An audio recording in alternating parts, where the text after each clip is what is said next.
CBS 2 News.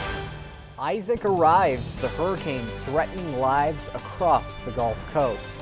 While Hurricane Isaac makes his presence known in Louisiana, the storm is coming ashore and already breaching levees in that area. Now the fight is on to bring people stranded by the storm to safety.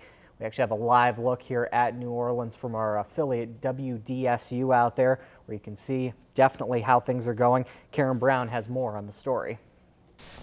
Now that storm could bring more rain to eastern Iowa this weekend, but right now it's the heat that's causing concern. In fact, several school districts are releasing students early today because of that, and we're actually going to be posting those all across the bottom of our screen and on our website all day.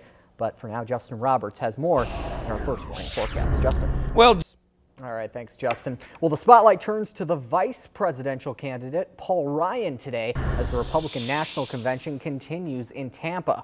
Ryan's the featured speaker tonight when he'll lay out his vision for what a Romney-Ryan administration will look like.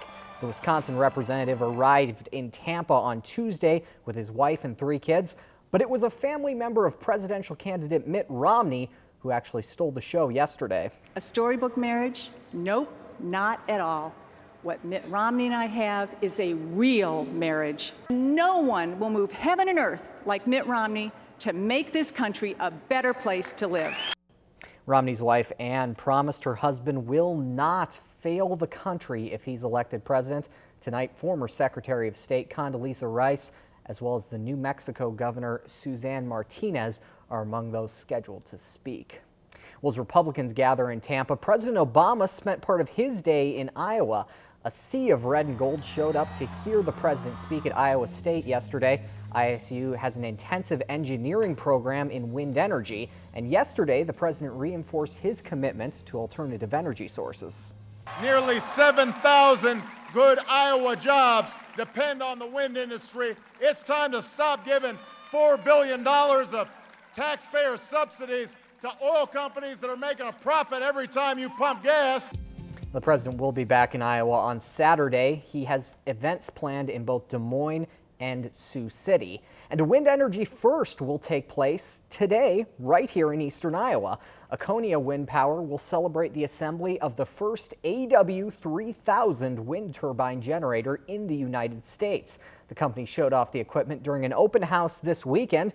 That generator sets a new mark in wind energy with double the generating capacity of the company's other model. We'll have more on the company and its accomplishments tonight on the CBS 2 News at 5. But CBS 2 connects with you. If you see news happening, call us at 1-800-222-KGAN. You can also email your news, tips, and pictures to news@cbs2iowa.com. Iowa City could be bursting at the seams this fall as the University of Iowa is expecting a record number of students to enroll for classes. 31,000 students could be in class this year, topping last year's numbers by more than 100. The numbers could put a strain on the school, which lost a number of buildings during the floods of '08. The rebuilding continues, but the newest dorm on campus won't actually be open until 2015. Federal immigration officials are investigating Eastern Iowa Construction. That's the same company that was connected to an illegal immigration bust last year. Now, the first came in April 2011 when 9 illegal workers were taken into custody. At that time, EIC said they were legal but didn't have their papers, and they passed any blame onto the subcontractor that made the hires. Companies like Lynch Brothers Roofing and Anderson Construction say companies with poor labor practices make it hard for others to get into the business. They say it's worth it for them and hopefully homeowners to pay a little extra and hire companies doing the right thing. I just want to look back and think, okay, I made decent money here and I'm able to retire, but I didn't do it on the backs of somebody else.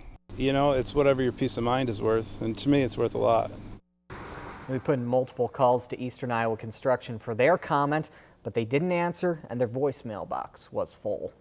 Well, beach season's coming to an end, but football season is also the time when certain pollen levels peak in eastern Iowa. Many are now suffering from seasonal allergies, particularly ragweed.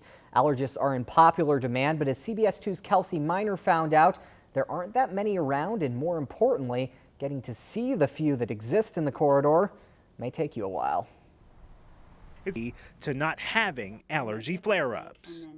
That was Kelsey Miner reporting. Now, if you can't get in to see an allergist, Dr. Brown says your local pharmacist should be able to help getting you that relief that you may only need temporarily.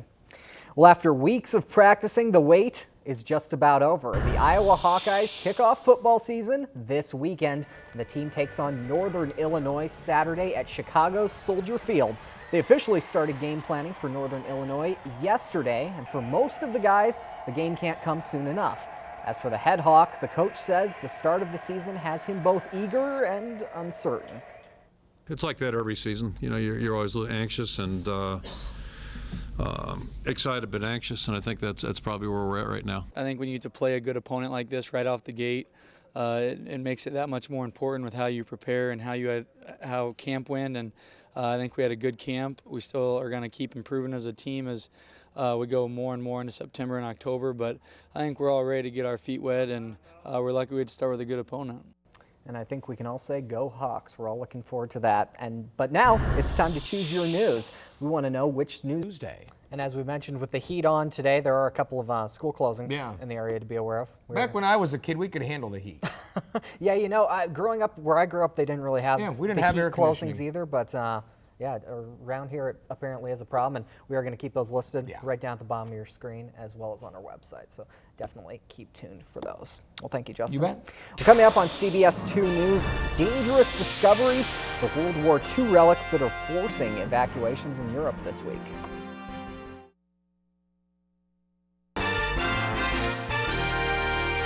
Well, it's been decades since bombs fell across Europe during World War II. Most exploded when they hit the ground, but 2 were actually unearthed intact this week, causing a lot of concern in neighboring countries. Monica Villamizmar has more from London. Friday, 83 Saturday with scattered showers and rumbles of thunder, and we'll have some more of the same to start your day Sunday. So definitely keep an eye on those school closings. Yeah, do it today and then do it again most likely tomorrow. And we'll keep an eye on that hurricane down in the Gulf. Thanks for joining us. We'll see you back here at 5 and 6. Have a good one.